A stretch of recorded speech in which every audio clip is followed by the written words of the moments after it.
za ove vaše prostore, tako da ja sam vrlo zadovoljan, uživam u tom.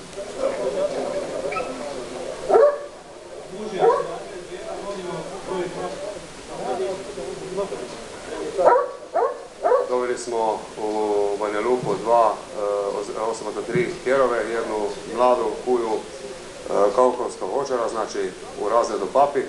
Onda smo doveli srednjoazijskog žarku veteranku koja je napunila ove godine 8 godina i mladog žaka azijata koji ima sada 16 mjeseci.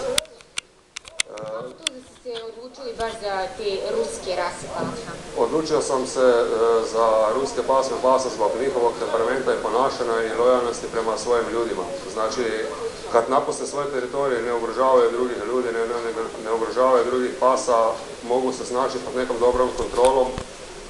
I ako je čovjek normalan i radi normalno sa njima, onda je to pas koji će, mislim da, slušati cijeli život i svaki čovjek koji ima sa srednjoazijskog kočara napravljenog u pravom temperamentu bit će zadovoljan i sigurno drugi pas ćemo biti opet srednjoazijski kočar. Da bi bio zdrav i u dobroj formi, za ovakvog psa mjesečno trebalo izdvojiti i do 400 maraka. Ipak, odgajivači najmanje obraćaju pažnju na troškove. Odlični čuvari dvorišta i vjerni vlasniku, ovi psi zahtijevaju adekvatne uslove za držanje, puno truda i vremena.